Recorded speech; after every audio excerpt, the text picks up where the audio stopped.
इस कहानी के लेखक है विजेंद्र कुमार कर्ण। गांव में लोग जल्दी जागते हैं तो जल्दी सो भी जाते हैं। पहाड़ों की तराई में बसा बिहार का ये गांव भी आम गांव की तरह ही था। हालांकि अब कई गांव भी आधुनिक होने लगे हैं, लेकिन बिहार का ये गांव अभी भी पिछड़ा था। अमावस्या के दूसरे दिन की बात है। गांव के लिए आज की सुबह आम सुबह की तरह ही थी। बुनाई का समय था तो ज्यादातर किसान अपने खेतों पर ही थे। कुछ औरतें भी गीत गाते हुए धरती के सीने में बीज बो रही थी। गीत गाते हुए फसलों की बुआई का नजारा देखना एक अलग तरह का अनुभव आपको देता है, और ये अनुभव आपके जहन में ताउम्र ताजा रहता है, और साथ ही ताउम्र याद रहती है कुछ खौफनाक यादें भी। विवेक को अपने बाबूजी के साथ इस समय खेत पर ही होना था, लेकिन आज खेत पर ना जाकर वो अपने कमरे में सोया हुआ था। उसकी माँ उसे 3-4 बार जगाने गई, लेकिन वो इतनी गहरी नींद में था कि उसने माँ की बातों का कोई जवाब नहीं दिया। अमूमन ऐसा कभी नहीं होता था कि विवेक इतनी देर तक बिस्तर पर रहे। उसकी माँ को लगा कि क्या पता विवेक की तबीयत खराब हो, इसलिए उन्होंने उसके सिर को छुआ। विवेक का सिर लोहे की किसी गर्म छड़ की तरह था। हे भगवान, इसे तो तेज बुखार है। विवेक, विवेक बेटा, बेटा विवेक। लेकिन विवेक ने अपनी माँ की बात का कोई जवाब नहीं दिया। विवेक की माँ ने उसे फिर से जगाने की कोशिश नहीं की और घर के पीछे अपनी बाड़ी में लगे कुछ पत्तियों को तोड़ने चली गई, ताकि जागने के बाद उन पत्तियों का काढ़ा विवेक को पिला सके। गांवों में अभी भी ज्यादातर लोग अपनी छोटी मोटी बीमारी को अपने घर के बाहर बाड़ी में लगे जड़ी बूटियों के पौधों से ही ठीक कर लेते हैं। विवेक की माँ ने उन पत्तियों को तोड़ा और फिर सिलबट्टे पर उसे पीसने लगी। पीसने के बाद ही उन पत्तियों को काली मिर्च के साथ पानी में उबाला जाता है, फिर रोगी को पीने के लिए दिया जाता है। बहुत ही आजमाया नुस्खा था ये। खटर खटर खटर की आवाज सिलबट्टे से आ रही थी और सिलबट्टे पर पड़ी वो पत्तियां धीरे धीरे उसकी रगड़ से पीसती चली जा रही थी। तभी विवेक की माँ के कानों में कुछ अजीब सी आवाज सुनाई दी। उन्हें ऐसा लगा कि कोई जानवर गुर्रा रहा है। विवेक की माँ भागी हुई घर के दरवाजे तक ये सोचकर आई कि कहीं कोई जंगली जानवर तो घर में घुस नहीं आया है। गांव में पहले भी कई ऐसी घटनाएं हुई है जिसमें पास के जंगलों से निकलकर कोई भेड़िया या चीता गांव के मवेशियों को उठाकर ले गया है। हालांकि ऐसी घटनाएं रात को ही ज्यादा हुआ करती थी। फिर भी एक अनचाहा डर विवेक की माँ को दरवाजे तक खींच लाया, लेकिन दरवाजा तो बंद था। उन्होंने राहत की सांस ली और फिर सिलवट्टे की ओर बढ़ने लगी। तभी उन्हें फिर से गुर्राने की आवाज आई, और ये आवाज विवेक के कमरे से आ रही थी। फिर से एक अनचाहे भय ने उन्हें घेर लिया और पल में ही ना जाने कितनी बातें उनके जहन में आ गई, और वो भागती हुई विवेक के कमरे की ओर गई। लेकिन जैसे ही वो विवेक के कमरे में गई, उनकी चीख निकल गई। विवेक की आंखें बिल्कुल चढ़ी हुई थी, उनका रंग सुर्ख लाल था और विवेक किसी जानवर की तरह गुर्रा रहा था। क्या हुआ बेटा, क्या हुआ? विवेक ने अपनी माँ की बातों का कोई जवाब नहीं दिया, उल्टा उन्हें अजीब सी नजरों से घूरने लगा और कहा, मांस, मांस खाना है, मुझे मांस खाना है। विवेक का पूरा परिवार शाकाहारी था। बचपन से लेकर आज तक उसने मांस खाना तो दूर, उसकी तरफ देखा भी नहीं था। इसलिए उसके मुंह से ऐसी बात सुनकर विवेक की माँ को बहुत आश्चर्य हुआ। उसने एक बार फिर से अपने बेटे से पूछा कि क्या हुआ है, लेकिन उसने इस बार अपनी माँ को अजीब नजरों से घूर कर देखा और उसे जोर का धक्का मार दिया। उसकी माँ दूर जा गिरी। विवेक अब भी अपनी वही रट लगाए हुए था, मांस खाना है, मुझे मांस खाना है। अचानक विवेक ने जो किया उसे देखकर विवेक की माँ भागती हुई विवेक के पिता के पास खेत में गई। मांस मांस चिल्लाते हुए विवेक ने अपने जांघ पर अपनी दांतों को गड़ा दिया और जांघ के मांस को अपनी दांतों से खींचने लगा। कुछ देर बाद उसके जांघ का एक बड़ा सा टुकड़ा उसके मुंह में था और वो उसे चबा रहा था। विवेक के पिता ने जब ये बात सुनी तो वे भागते हुए अपने घर की ओर आए, और जब वो घर पहुंचे तो वहां पर एक अजीब सी मनहूसियत का उन्हें आभास हुआ। उनकी दिल की धड़कनें इतनी जोर जोर से धड़कने लगी कि ऐसा लगा कहीं दिल ही बाहर ना आ जाए। विवेक अपने कमरे में मरा पड़ा था। उसके शरीर पर कई सारी चींटियां रेंग रही थी। विवेक की जांघ से अब भी खून बह रहा था और उसके जांघ का वो हिस्सा बड़ा ही भयानक लग रहा था, जहां का मांस नोचा हुआ था। कहते हैं दुनिया के तमाम बोझों में से सबसे बड़ा बोझ होता है किसी बाप के कंधे पर उसकी बेटे की अर्थी का बोझ। राम नाम सत्य है, राम नाम सत्य है। आवाज के साथ जब विवेक की अर्थी गंगा किनारे जा रही थी तो पूरे गांव के लोगों की आंखें गिली थी। गंगा किनारे जब विवेक का मृत शरीर आग के लपटों में खाक हो रहा था और उसका शरीर फिर से पंच तत्वों में मिलने वाला था, उसी समय वहीं दूर बैठे विवेक के दो पक्के दोस्त बनवारी और राजेश की आंखों में कल रात का दृश्य बार बार घूम रहा था। ऑर्केस्ट्रा के गाने और उस गाने पर स्टेज पर नाचती हुई डांसर के सामने खड़ी भीड़ बौराई हुई थी।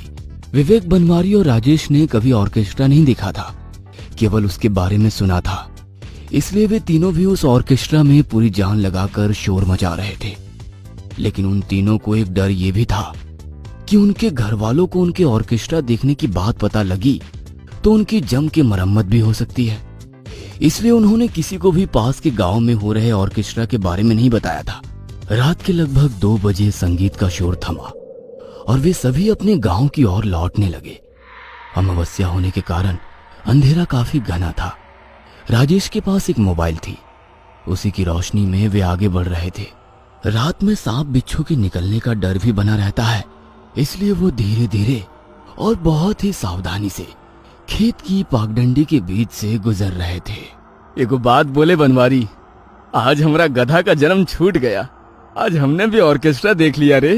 हाँ, खाली ही वाला बात घर को पता ना लग जाए, और नहीं तो गधा की तरह दुलती भी पड़ेगी हमें। अबे पता कैसे लगेगा, हम लोग तो बताने से रहे। वैसे हम लोग रिस्क लिए तो मजा भी बहुत आया रे। जानते हो, वो नचनिया हमको बहुत पसंद आई। अगर हमको शादी करने के लिए बोले ना तो हम तो आंख मूंद के कर लेंगे उससे शादी। तभी बनवारी के आगे से एक काला सा सांप रेंगते हुए गुजरा, जिसे देखकर वे तीनों खामोशी से खड़े हो गए। बाप रे, अभी तो मेरा पैर इसी पर पड़ जाता। उस काली रात में उन तीनों को कोई देख लेता तो वो जरूर उन्हें भूत ही समझ लेता। रात के उस सन्नाटे में वो धीरे धीरे अपने घर की ओर बढ़े जा रहे थे। दूर से कुत्तों के भौंकने की और सियार के चिल्लाने की आवाज माहौल को डरावना तो बना रही थी, लेकिन तीनों साथ थे तो हिम्मत थी। तभी विवेक ने उन्हें कहा, भाई जोर से पेशाब लगा है, तुम लोग यहीं रुको, हम मूत कर आते हैं। विवेक राजेश के हाथ से मोबाइल लेकर थोड़ा सा दूर हटकर पेशाब करने लगा। बनवारी और राजेश चुपचाप खड़े होकर विवेक के आने का इंतजार कर रहे थे। पेशाब करते वक्त विवेक को दूर झाड़ियों से कुछ आवाज आई। वो आवाज कुछ औरतों की बुदबुदाने की थी। इतनी रात में यहाँ औरतों की आवाज कैसे आ रही है, ये सोचकर विवेक ने मोबाइल की टॉर्च की रोशनी उस तरफ फेंकी जिधर से वो आवाज आ रही थी। मोबाइल की उस हल्की रोशनी में विवेक ने जो देखा, उसे देखकर उसकी चीख हलक में अटक गई। वहां 3-4 औरतें काले कपड़ों में बैठी हुई थी और वे किसी पात्र में कुछ खा रही थी। विवेक ने जब गौर से देखा तो उन औरतों के पास 3 मुर्दा शरीर पड़े हुए थे। उसने उन मुर्दा शरीर की ओर और भी गौर से देखा तो एक शरीर तो उसका ही था, बाकी उसके दोनों दोस्तों के। वो चिल्लाते हुए वहां से भागा। बनवारी और राजेश ने जब उसकी आवाज सुनी और उसे तेजी से अपनी ओर भागते हुए देखा तो वे समझ गए कि जरूर वहां कोई जंगली जानवर है। वे तीनों बदहवास से भागते रहे। रात का सन्नाटा अब सन्नाटा नहीं रहा, वो तो उनके पैरों की आवाज और लुहार की धौंकने की तरह चलती उनकी सांसों की तरह हो गया था। लगभग 1 किलोमीटर भागने के बाद विवेक का पैर उसके पैरों में ही उलझ गया और वो नीचे गिर पड़ा। शायद उसके दोनों दोस्त आगे निकल गए थे। जमीन पर गिरे विवेक की सांसें लड़खड़ा रही थी। तभी उसने देखा कि वे औरतें जो पेड़ के नीचे बैठी हुई उसके मुर्दा शरीर को खा रही थी, वे उसे लगातार घूर रही है। विवेक चिल्लाने की कोशिश कर रहा था, लेकिन उसकी आवाज तो लगता था किसी ने छीन ली है। विवेक असहाय सा उन औरतों को घूर रहा था और अपनी मृत्यु को करीब देख रहा था। तभी राजेश और बनवारी उसके पास आए। राजेश के हाथों में टॉर्च थी। वे दोनों उससे कुछ बोलते उसके पहले ही विवेक पिशाचनी पिशाचनी कहता हुआ बेहोश हो गया। पिशाचनी, ये नाम सुनते ही राजेश और बनवारी थर थर कांपने लगे। उन्होंने अपने दोस्त को वहीं छोड़ा और वहां से भाग गए। विवेक खाक में मिल चुका था। बनवारी और राजेश एक दूसरे की ओर घूर घूर कर देख रहे थे और विवेक की कल रात की उस बात को याद कर रहे थे। 2 बज गए हैं रात के। 4 साढ़े 4 बजे पूरा गांव जागना शुरू कर देगा। हम लोगों को उनके जागने के पहले पहुंचना है। हम कह रहे हैं शॉर्टकट से चलो ना। तुम पगला गया है का? हाँ, तुमको पता नहीं है कि शॉर्टकट वाला रास्ता के बारे में गांव वाले क्या बोलते हैं? अरे तुम भी ना पगला है एकदम। गांव वाले तो पुराना वाला कुआं के बारे में भी बोलते हैं कि उसमें लक्ष्मी चाची की आत्मा रहती है। हाँ, कभी देखा है कोई? अरे कोई देखा होगा तभी तो बोला होगा। तुम ये कहो ना कि तुम्हारा उस रास्ता से जाने से फट रहा है, क्योंकि गांव वाले कहते हैं कि अमावस्या की रात को वहाँ पिशाचनी लोग साधना करने आती हैं और आज अमावस्या ही है। विवेक तो उस रात खेतों में ही मर गया था। पिशाचनी ने उसके शरीर पर कब्जा कर लिया था और वो उसके घर बनवारी और राजेश की तलाश में गई थी। शमशान घाट में बैठे बनवारी और राजेश के दिमाग में एक ही बात घूम रही थी कि वे तीनों ही उस रास्ते से गुजरे हैं। उन तीनों को ही पिशाचनी ने देखा होगा। इसका मतलब मरने की बारी अब उन दोनों की है। उन्होंने ये तय किया कि गांव के बुजुर्गों को कल रात की पूरी बात बताएंगे। क्या पता उनके पास इस बात का कोई हल हो और वे उन्हें मरने से बचा लें। वे दोनों विवेक के पिता के साथ बैठे गांव के और लोगों के पास गए और कल रात घटी सारी घटना के बारे में उन्हें विस्तार से बताने लगे। जब वो कल रात की कहानी उन्हें बता रहे थे तभी शमशान घाट में 2 और लाशें आई। बनवारी और राजेश के पिता उन लाशों के साथ रोते बिलखते चले आ रहे थे। राम नाम सत्य है, राम नाम सत्य है की आवाज चारों ओर गूंज रही थी।